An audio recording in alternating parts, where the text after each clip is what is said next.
Welcome to the Fun Time program. I am your co-host, John Andrew Fredrickson, here with my beautiful co-host, Vivica Volt. And we have a wonderful guest on the show today, Dr. Sukrit Ranjan. He is a professor at MIT. Did I get that right, Dr. Ranjan? I'm a postdoctoral fellow. I was formerly at MIT, now I'm at Northwestern.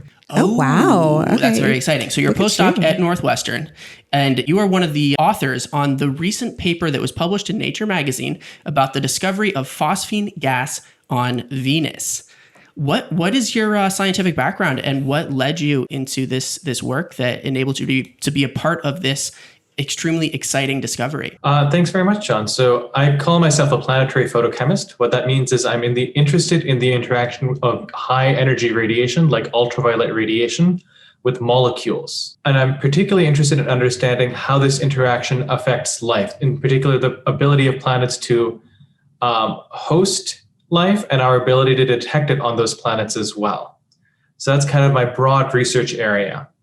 Academic background, I don't think it's not really that important, but I did my PhD in astrophysics at Harvard. Then I moved on to MIT for a postdoc in planetary science, and I'm kind of staying in the planetary realm of things from there. So this was at MIT that you were doing this research that was a part of this discovery? That's correct. I got involved with this particular work at MIT as part of an existing initiative at that institution. Awesome. And who was the leader at MIT of this particular work? I got involved with this project through the leadership of Professor Sara Seager as part of her All Small Molecules program, which attempts to evaluate a wide range of gases as potential putative biosignatures. My role was primarily to contribute to the photochemical aspects of this work, because that's my personal focus area. What does that mean, photochemical, exactly? How did that contribute to this discovery? So, there's a few different ways of answering this question, but stepping back a little bit, essentially what that means is I tried to understand what the atmospheres of different rocky planets are made up of, and what are the factors that control and affect that. So the idea is, let's suppose you had a source of some gas, like let's say methane or phosphine or something like that on some rocky planet. What I try to do is help calculate how that gas builds up, to what concentrations it can accumulate in the atmosphere of a rocky planet, and how that varies with height, how that varies with altitude. So overall, you can think of it as trying to understand, make predictions, and make models of what are the atmospheres of different rocky planets like Earth, Mars, Venus, and planets orbiting other stars made up of. So why is phosphine gas particularly interesting? So phosphine gas is a little bit of a weird gas, and it's not interesting depending on who you talk to, it's not interesting in all environments. It's a very simple molecule in some sense. It consists of a phosphorus atom, one of those fundamental elements, connected to 3 hydrogens. Mm-hmm. And it's not a very complicated molecule. It's not like DNA or RNA or anything like that. It's very simple, only 4 atoms. Mm-hmm. And there's some places in the universe you expect to find it very commonly. For example, inside of gas giants, you find a lot of phosphine in the deep, hot interiors of gas giants. Oh. And the fundamental reason for that, by gas giants, I mean planets like Jupiter and Saturn, which are giant planets in our solar system, the biggest planets in our solar system, and they're made up almost entirely of hydrogen. They have a ton of hydrogen in them. Because they have a lot of hydrogen there, and in the deep, hot interiors of those planets, if you stick a phosphorus atom there, one of those P's, it tends to bond to those hydrogens. And so it makes phosphine. Mm-hmm. And that's the source of the phosphine we see in the atmospheres of those planets. And it's perfectly normal that we completely understand it. It's completely expected. So that we see it all the time in the gassy planets, and it doesn't mean that there's life there. Absolutely not. Yeah, we know exactly what's causing it, completely abiotic, very well understood thermodynamic. Mm-hmm. Okay, awesome. So what makes it different in Venus? Yeah. So Venus is a very different planet from Jupiter and Saturn. The biggest difference is that it has very little hydrogen. Its atmosphere instead has, if you were trying to break it down into elements, it really has a lot of oxygen. Oh. That oxygen is not free oxygen. It's not O2, the kind of oxygen that you and I and all the other animals here on Earth breathe. It's bonded to other atoms. So what that means is that, for example, carbon on Venus tends to be present primarily in the form of CO2. That's carbon bonded to 2 oxygens. Mm-hmm. Similarly, sulfur on Venus similarly tends to be found in the form of SO2 and its derivatives, sulfuric acid. as opposed to bonded to hydrogens. Similarly, you expect to find phosphorus on Venus bonded to oxygens, not to hydrogens. So that's the weird thing about Venus, is finding a significant amount of phosphorus bonded to those 3 hydrogens instead of oxygens. Now, I want to emphasize that had we even detected phosphate species, that would have been a little wild. We hadn't really considered those in our models of Venus before, although in retrospect, we should have. But the phosphine was a little bit exceptional because even when once we went back and looked at the data from the old Soviet landers and so forth, we couldn't really figure out a way for it to be there at high concentrations. We tried to work out, and 20 parts per billion, which is what we detected at, doesn't sound like a lot. But if you look at how unlikely it is to make that phosphorus in Venus's atmosphere according to the mechanisms that we currently know about, and I want to emphasize the depths of our ignorance here. Right. That's the weird part. We weren't able to figure out a mechanism yet that can explain the presence of that phosphine gas in the atmosphere of Venus. Oh, wow. That's really cool. So what does that mean then? What that means is that we are very ignorant people. And so what it means is we found something weird and we'd like to understand what's going on. In a sense, this is nothing new. Science is all about finding things that are weird and don't conform to expectations, and then trying to figure out how they're there. And then once you understand it, everyone is like, oh, of course, this is how it should always have been there. I don't understand how those people that came before us could have been so foolish as to never not expect it to be there. Like, computers are super easy to make. I can't figure out, all you need to do is like take some sand and melt it down and do things to the silicon. I can't understand why our ancestors didn't invent them 1,000 years ago. Right. So there's a similar thing going on with phosphine over here. We found something weird.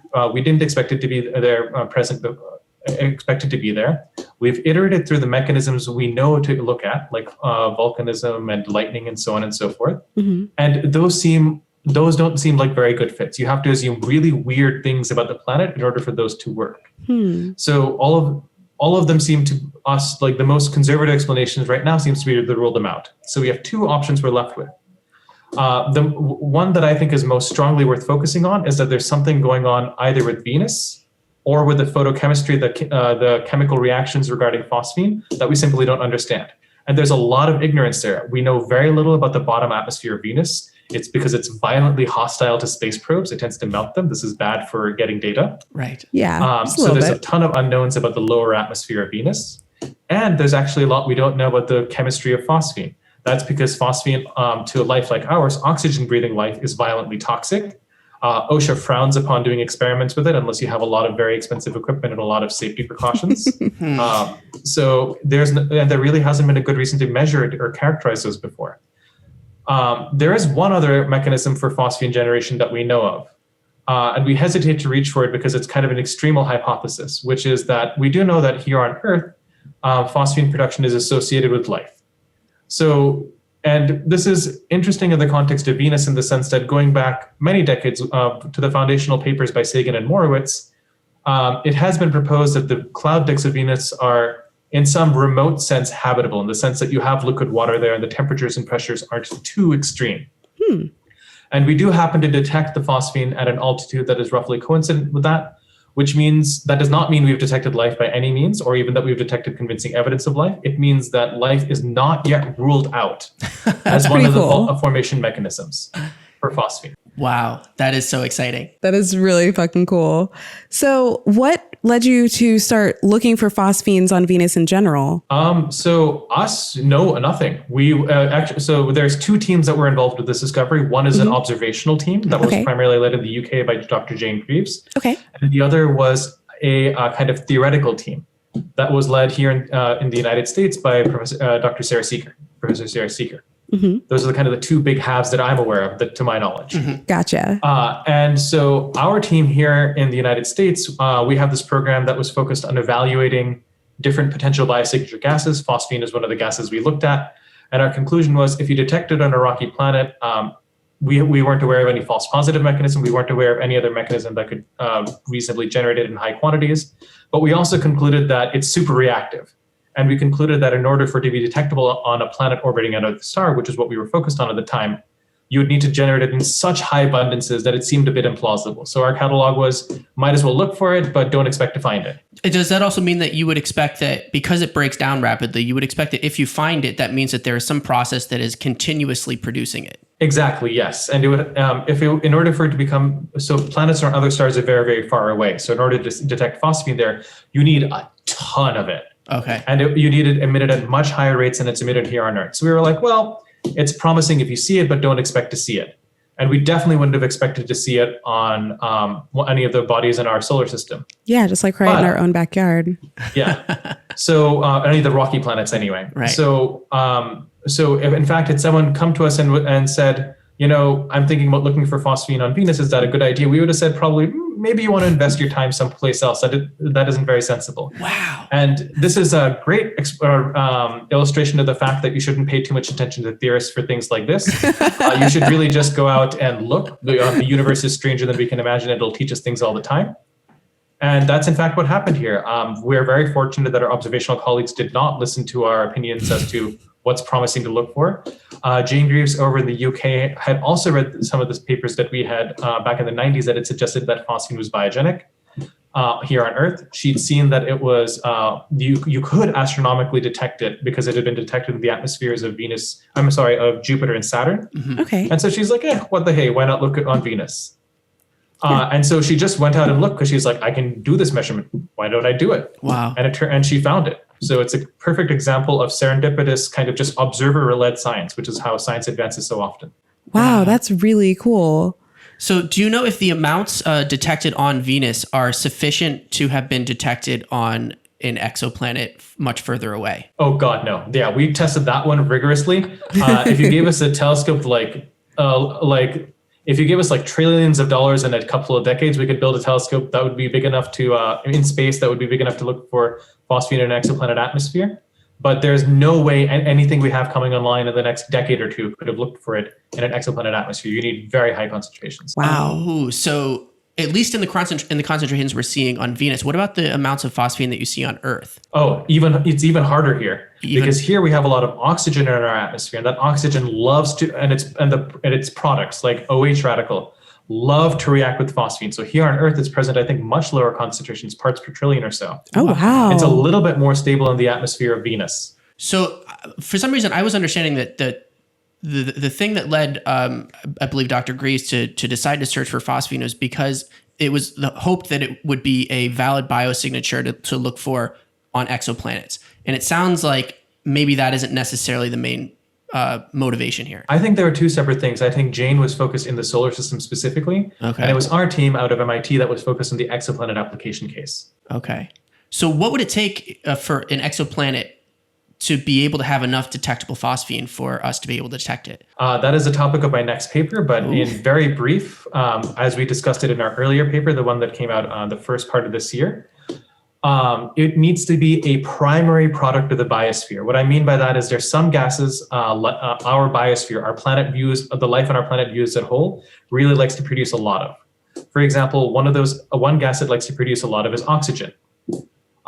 If life on an exoplanet produced phosphine in a way that life on our planet produces oxygen, then with some caveats and limitations, and some caveats and some assumptions, then and only then could phosphine accumulate to the concentrations required for it to become detectable. Wow. So we're talking about a totally different biosphere. We're not talking about Earth 2.0. Right. We're talking about smelly Earth, like super weird Earth, also toxic Earth, because phosphine is both toxic and smelly.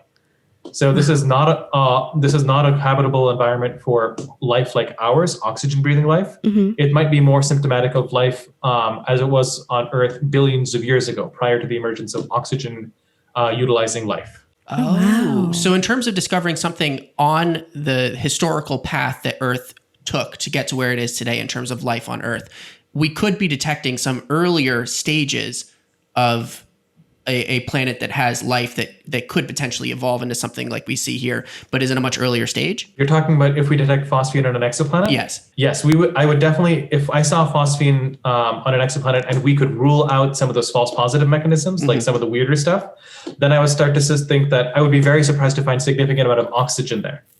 And if I would kind of start really wondering, well, maybe there's some kind of weird biosphere there or something like that. Interesting. Actually, one of the things that this discovery is kind of teaching us, completely independent of the question of life in any sense, is the idea that you might have rocky planets out there whose atmospheres are phosphorus rich.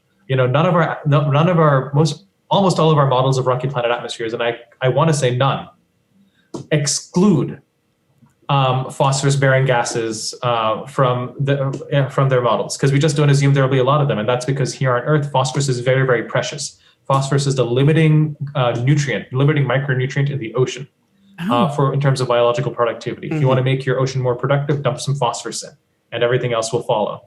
And so the assumption has always been that on other planets, particularly habitable planets, phosphorus will be similarly rare, and why would life waste it by dumping it into the atmosphere?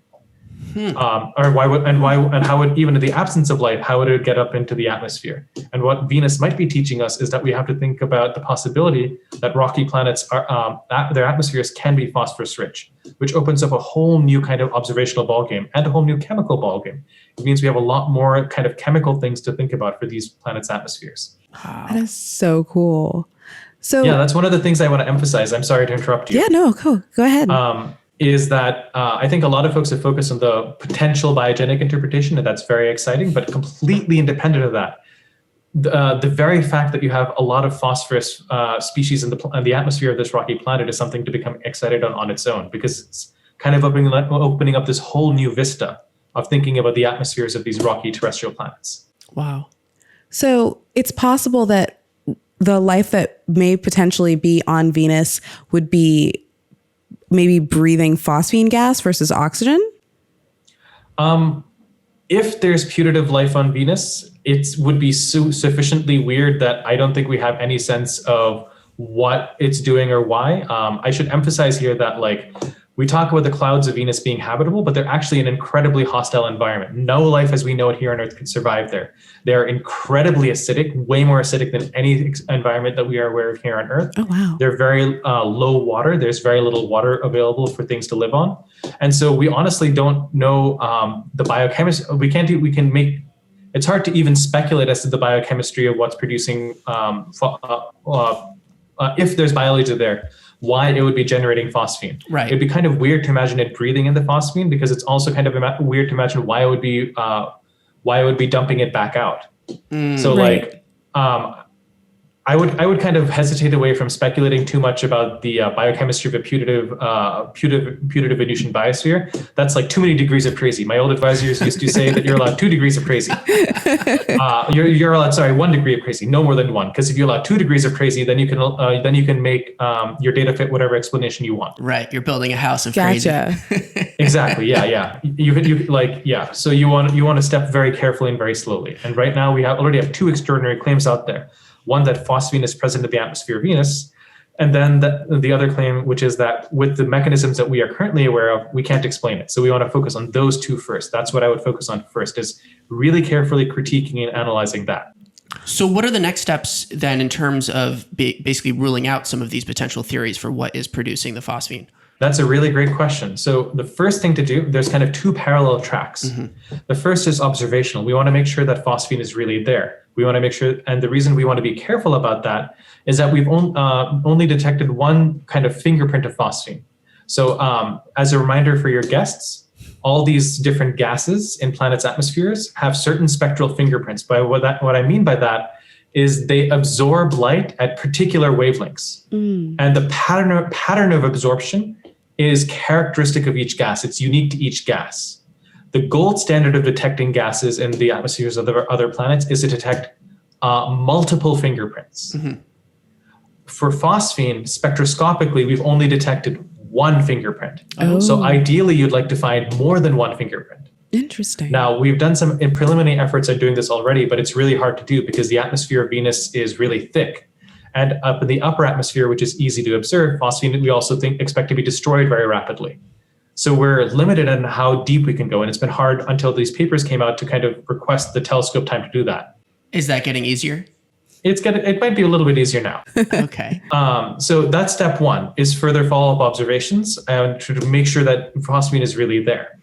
Another thing that can be done in parallel is independent reanalysis of our data set. And our data, we've made them all public.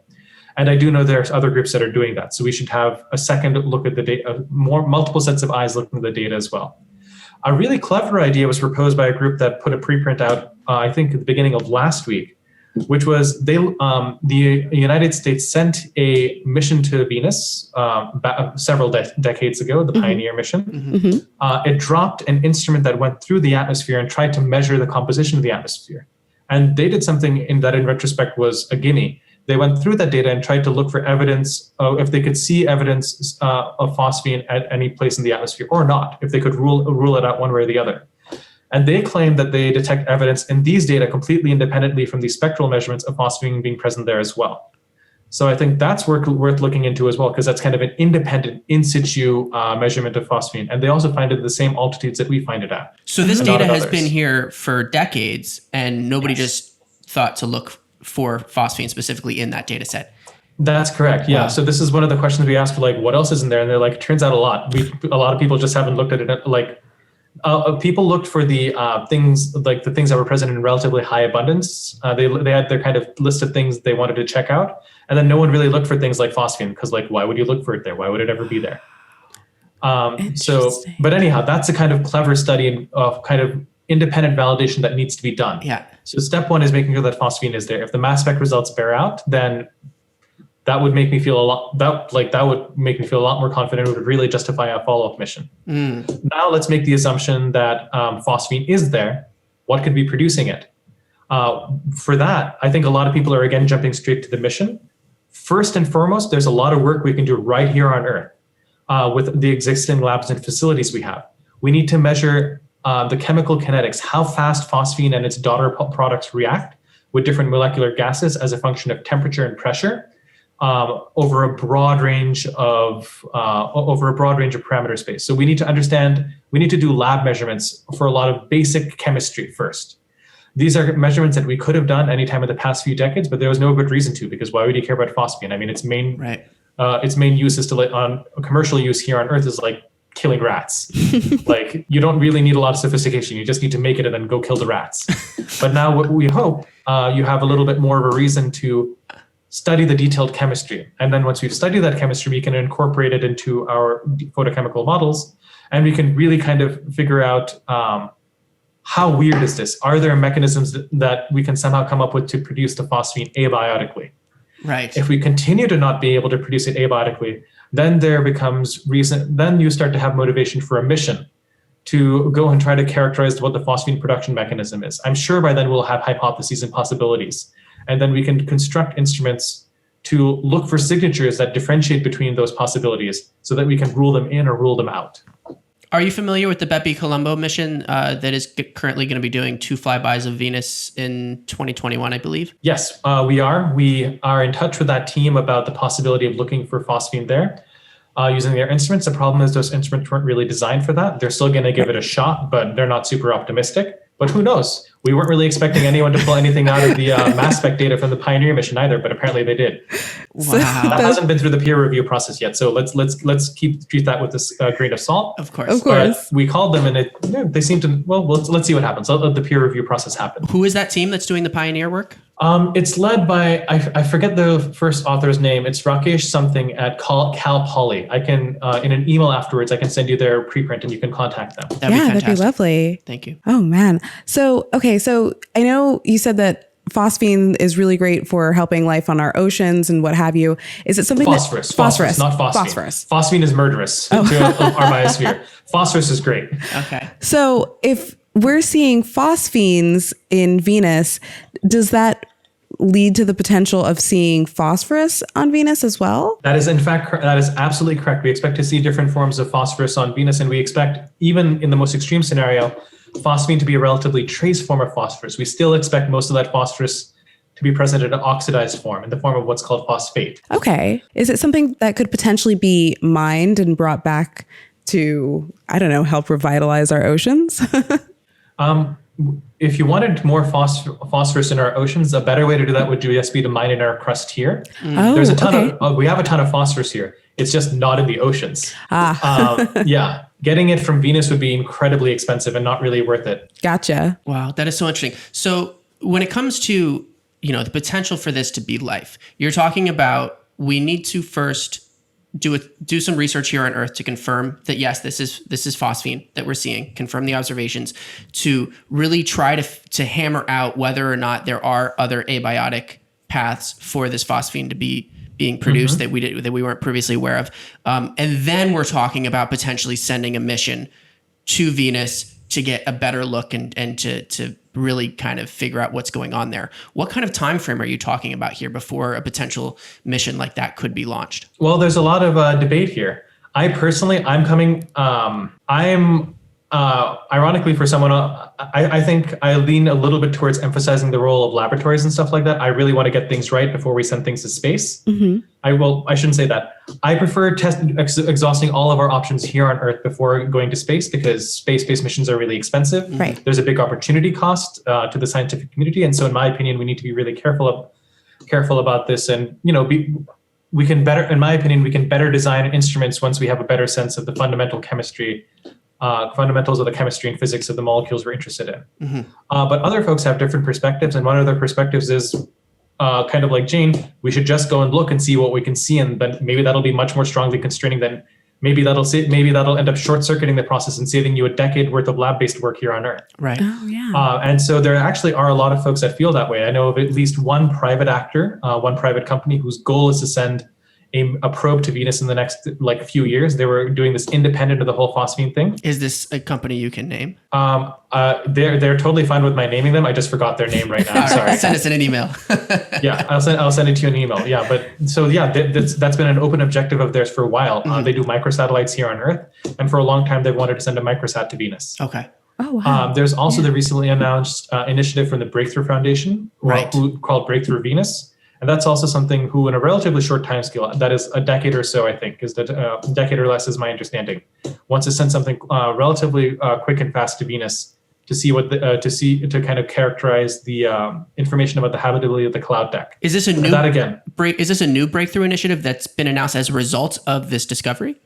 It is a new breakthrough initiative. It was announced just in the aftermath of this discovery, but it was started independent of this discovery. Okay. In other words, the foundation was interested in the question of life in the Venusian clouds well before they knew about phosphine. Wow. So, but that's interesting because that's an organization that is maybe a little bit more agile than governmental organizations. I believe it was started by Yuri Milner, is backed by Stephen Hawking, and they have this incredible initiative to try to go and basically take pictures of planets around other stars by sending tiny satellites out to them. So they propose these crazy kind of missions that you would never get a government to sign off on, but they're able to do it because they have this private funding and they're able to pivot and adjust to science as it comes out. And now that they maybe had this idea for, looking in the clouds of Venus, all of a sudden, boom, it's a huge priority and they can jump on that right away. Exactly. Yeah. One of the interesting things about them is that, and about private organizations in general, is that their risk tolerance can be a lot higher. If you're a taxpayer-funded organization, NASA is very good about trying to intentionally pursue risk, but you have to be very responsible with other people's money, Yes. Right.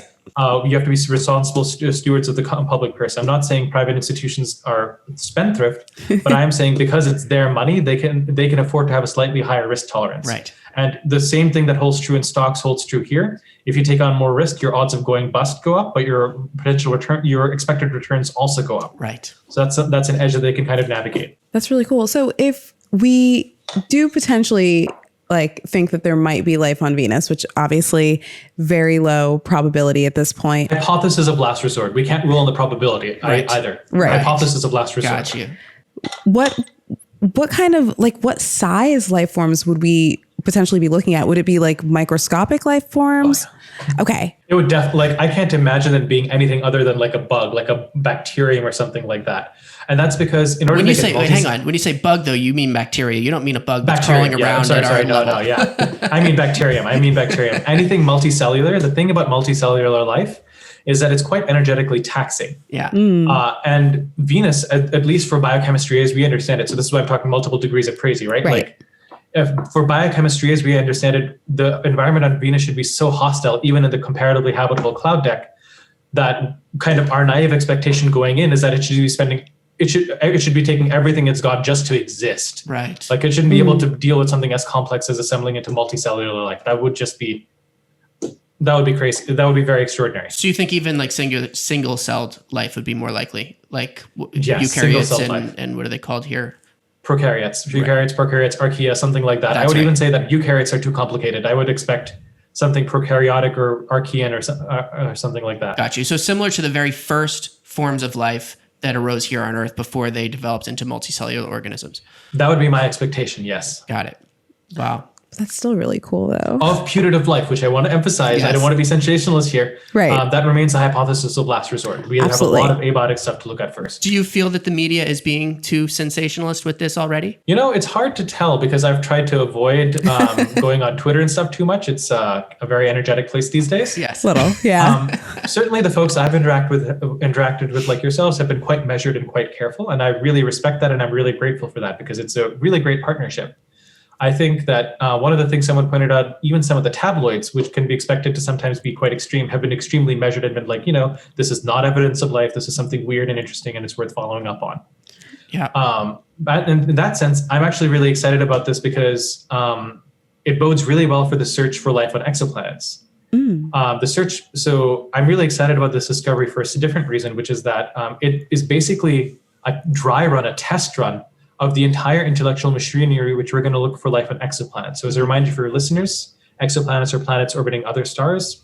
Missions in the last decade have revealed Earth-sized planets, or potentially maybe habitable Earth planets around these around these stars to be relatively common. And it's a major goal of NASA and the EASA and other institutions to search them for signs of life. And the way we're going to do that is we're going to look for something weird in their atmosphere, something we don't expect to be there. And then we're going to try to figure out ways to make it abiotically. And then if we don't find a way to make it abiotically, then we're going to say, well, maybe there's something alive there. Right. And Venus, this is exactly what the process that we've started with this phosphine on Venus thing. We found something weird there. And now we're going to try our darndest to A, prove that it's not there, and B, figure out if it is there, some way to make it abiotically. Right. And if that holds up, if that all holds up and we decide that, we've really ruled out everything else we can think of, we think that the most conservative answer might be life.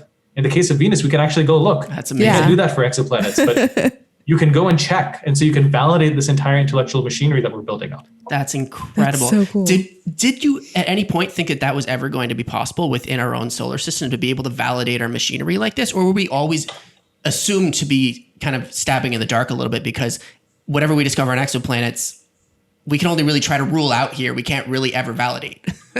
That's exactly correct. Yeah, you've hit the nail. You and your colleague have hit the nail on the head of kind of the big criticism of life search on exoplanets, which is that we're going to have so little information. We're not going to we're only going to get 1 pixel worth of data. We're not going to be able to resolve the planet. Mm-hmm. We'll just have 1 core spectrum, maybe some time variable data if we're lucky.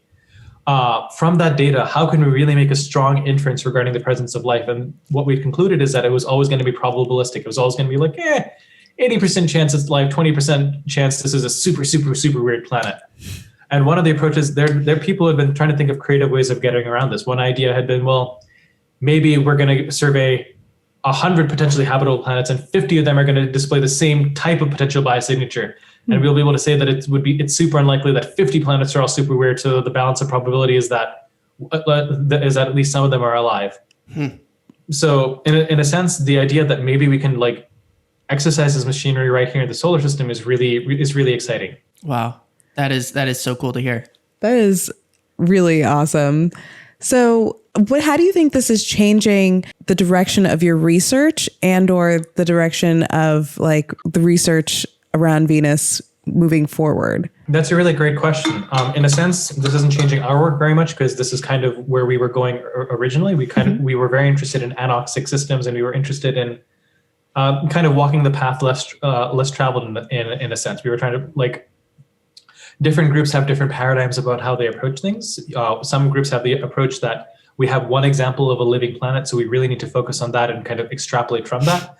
Other groups have the approach of reasoning from saying, look, everything has to obey certain fundamental chemical laws. Let's be independent of Earth and try to trace that. So there's different approaches there. Mm-hmm. And so this kind of aligns with our approach, which is more of the avoiding terracentricity approach a little bit. So wow. If I may just try to rephrase that. So basically, rather than just looking for the type of life that we know exists here on Earth, you want to be able to look for any type of life that could exist, even if it exists in ways that we can't fathom here on Earth. And this is a method of doing the latter.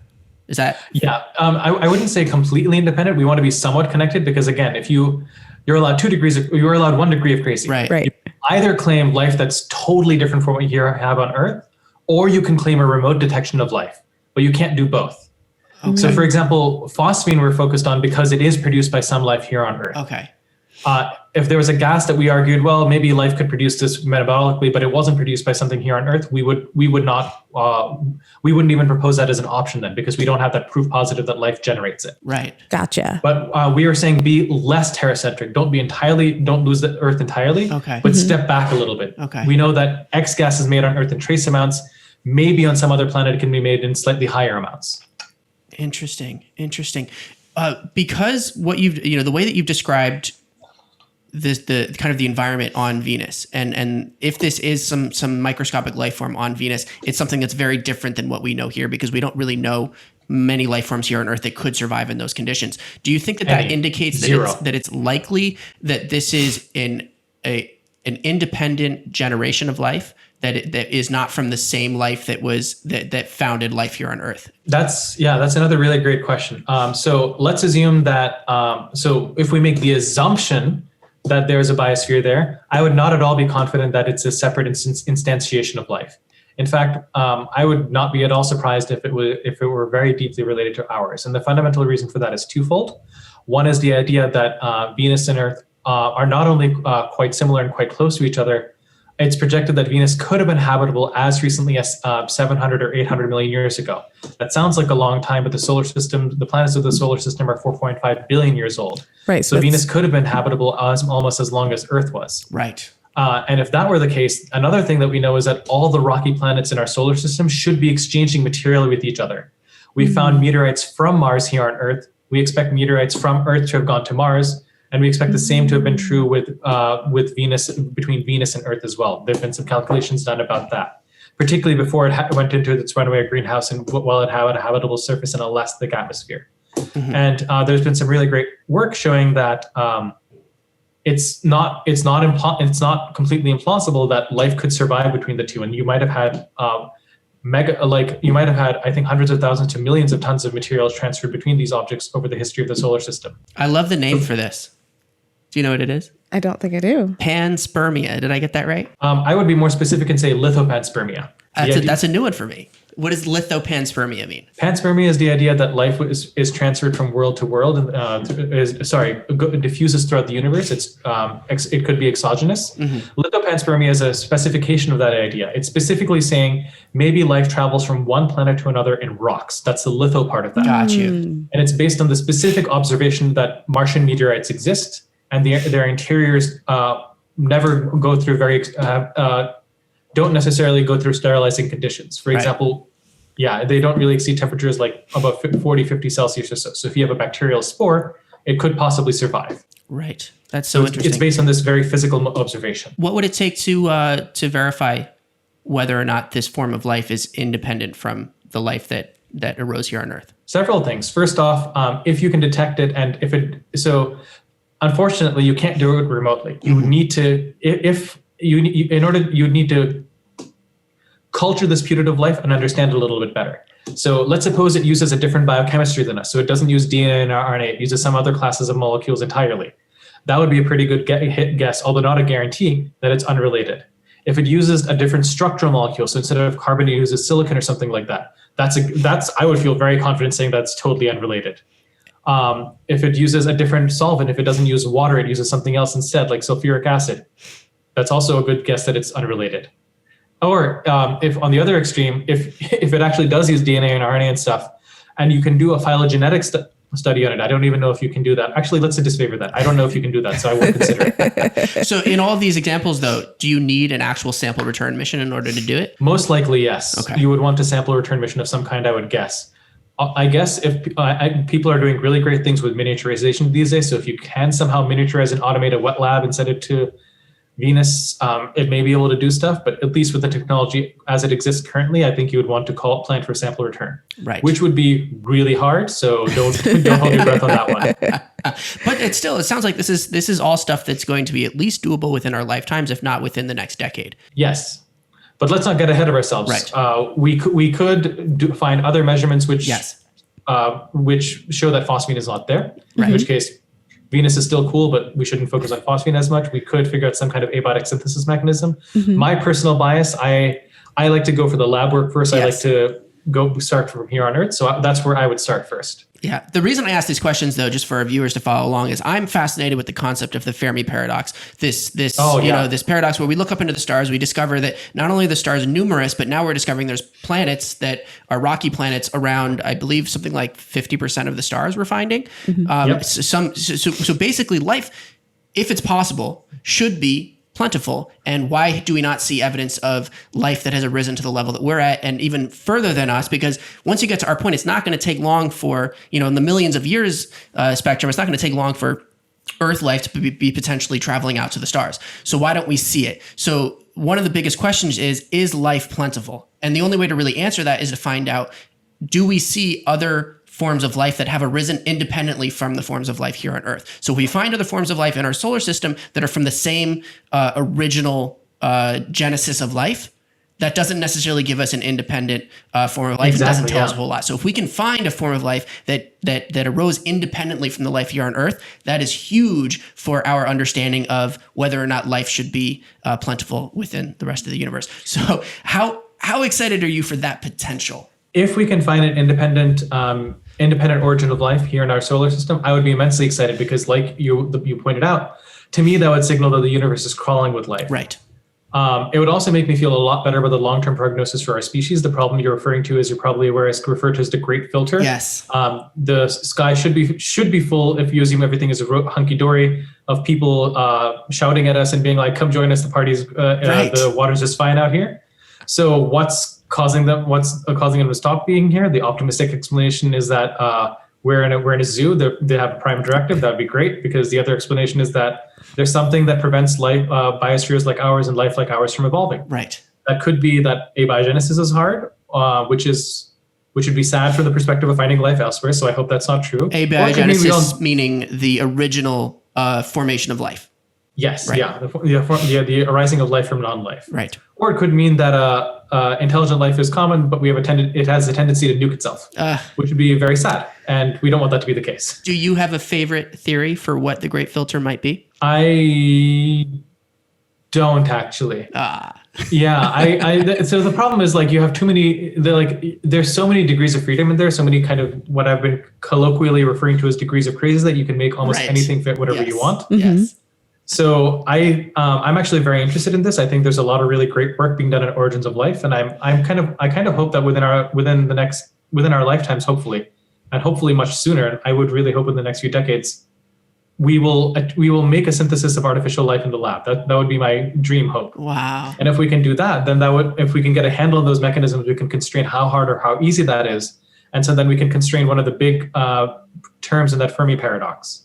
And that might seem overly ambitious, but like when the Fermi Paradox was formulated, I don't think anyone could have guessed that we would constrain the frequency of habitable planets around other stars, and that it would be this optimistic, this high. Yes. So I think figuring out how hard or how easy it is to start life is an ambitious thing, but it's something we can do empirically. It's something that a lot of folks are working very hard on here on Earth. So I have optimism that we can solve that problem as well. That is incredible. So while this is not yet evidence of life, we have not been able to rule it out as a possibility. Just that simple fact, does that change the amount of research, the amount of excitement within the scientific community, and maybe the amount of funding that is going to be directed towards answering this question when it comes to this specific discovery on Venus?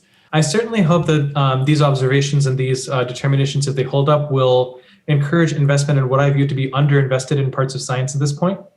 I think that Venus I think that we've been doing really great things with our planetary programs, and I love them. I love them all, but I think Venus, to some degree, has been underinvested in, and I think that's a little bit of a challenge because, in some sense, it's prototypical of the planets we expect to find most easily around other stars.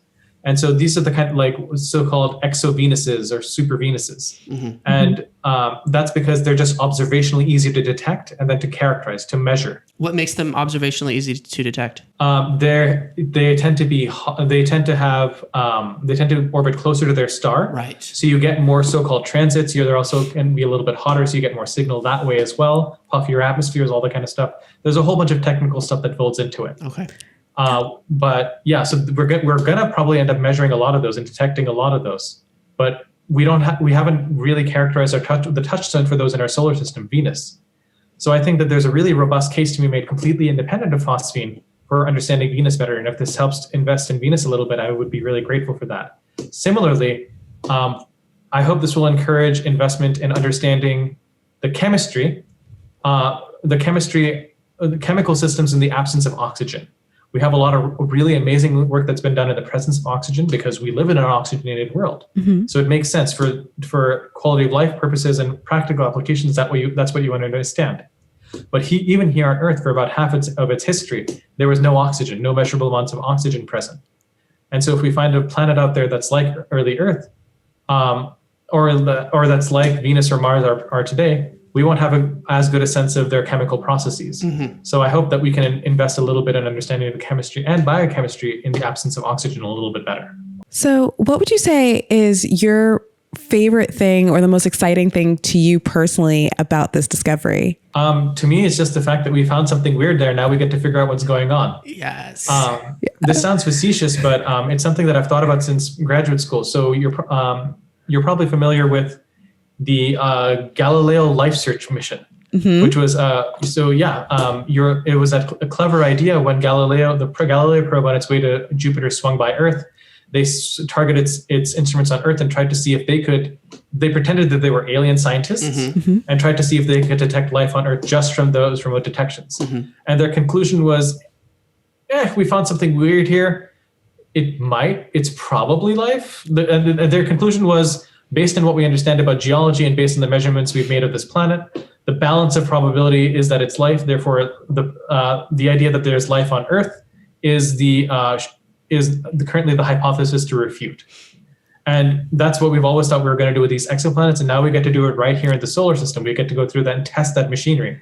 And maybe we'll learn some lessons we can use when we try to do that for exoplanets, which will be much harder. Right. That is so exciting. Well, we really appreciate you taking the time to come and speak with us today, to share your knowledge about this discovery, to share your experience with it. And hopefully we can excite more people to get involved in this kind of research and pursue all of these different ways that these different fractals of the tree of knowledge that we need to explore in order to be able to figure out, does life exist in the universe, and how are we going to be able to find it? And that is just so exciting to hear that, we're doing it already here in our solar system, which I don't think anybody was expecting, at least not yet. I know that there are a lot of ideas for Europa and Enceladus and other moons of Jupiter and Saturn. But I think that our excitement about Mars and Venus were kind of at a low point recently, was my understanding. And this has totally switched that, totally put it on its head. So I think all the objects in our solar system are wonderful, and I think all of them should be studied in as much depth as we can. I love all the planets, but I do think that there's a good reason to be made for taking a second look at Venus. That is so exciting. Well, again, thank you so much for taking the time. And is there anywhere that you would like to direct people to find more information on your work and what you're doing? Not particularly. We all have websites. They can Google me if they'd like. If they'd like to look at the papers, we post the Nature Astronomy paper is, I believe, public, and I think the rest of the papers we've done, like the interpretation paper, where we try to work out what are the different things that could make phosphine. That's a preprint of that is now publicly available. Awesome. Yeah, we're going to link. We're going to link all of that in the description for the show. Yeah, and if you want to play around with radio data, those data are also public. So go wild. Wow, I love that. I love like that. Is there anything else that you wanted to share with our listeners, or anything else that you might want to leave us with? Not particularly. I would just say that we're. A lot of the work that went into this ultimately received funding from the U.S. taxpayer and taxpayer in other countries as well. So I hope that this is reasonable return on your investment. Yes. This is actually a really good question. We're going into the elections in November. We've done a few episodes on the elections. When it comes to investment in science, if that is a priority for a voter, what recommendations would you have for doing research on candidates, for trying to understand which candidates to vote for when it comes to voting for candidates that are going to be better for science? I don't have a good answer to that question right now, unfortunately. I haven't thought about it in a lot of detail, so I'm afraid I can't give an answer to that. Fair enough. We're going to spend more time thinking about that one, because that's something that's very important to us, because we want to see more research like this happening, and we want to make sure that the funding for it is happening. So absolutely, maybe that'll be a future episode for us, and we'll send you a link when we get that done. That'd be great. I'd love to learn more about it. Yeah, awesome. Well, thank you again, Dr. Ranjan, and thank you for the work that you're doing. This is so exciting, so inspiring. We have already heard people talking about this discovery as being the discovery of the year, if not the decade, and has the potential for being one of the greatest discoveries of all time, if just one of the potentials for what this could be happens to come true. And we know that that it isn't that yet, but still good reason to be excited. So yes, thank you again. This was an absolute pleasure. I hope you have a wonderful rest of your day. And thank you again for coming on the show. You as well. I hope you have a really great time. All right. Thank you. Have a great one. So that was Dr. Sukrit Ranjan. We had such an amazing time interviewing him, and we obviously were very excited to ask a ton of great questions. Let us know what you think in the comments, if there was more questions that you wanted to ask, or if you wanted to ask questions of potentially some of our next guests coming down the line on the same topic. Let us know. Let us know what you think. Let us know if you like the episode. Give us a like. Give us a subscribe. You can follow us on YouTube. Check out our website at funtimeprogram.com, or follow us on whatever app you use to get your podcasts. Thanks for checking this out, guys. We are so excited about this particular discovery. I think it's awesome to hear how this is going to play out over the next couple of years. So we're going to be staying tuned to the work that is being done to follow up with this discovery. And we'll hopefully be doing many more episodes about that and about other things coming up in space, because we're kind of space nerds. We're a little bit of the space nerds, and space is the new frontier. It is happening in our lifetime. It's no longer the dead era of the post-moon missions where nothing was happening in space, or at least not as much. Now we have SpaceX, we have NASA doing amazing things, we have the European Space Agency, the Japanese Space Agency, even China is doing interesting stuff, although they don't really tell anybody about it. Don't forget about Space Force. Space Force. Space Force. Space Force. Oh my God, what was the great Space Force joke today? I've already forgotten it. Somebody was talking about how Mark Kelly was giving Republicans their first taste of Space Force when he booted McSally off into space at their debate last night. Oh, so good. We're also excited to have an astronaut in the Senate coming up very soon. I mean, if you happen to be in Arizona, vote for Senator Mark Kelly so you can have an astronaut as your senator. Yes. So thank you guys again for checking out this episode. We will be back with more science episodes, more culture episodes, more society episodes. And hopefully more kink episodes. What's up? We got some interesting things coming up. So definitely stay tuned and check us out wherever you listen to podcasts or on YouTube. And thanks again for watching. Have a great one. Bye.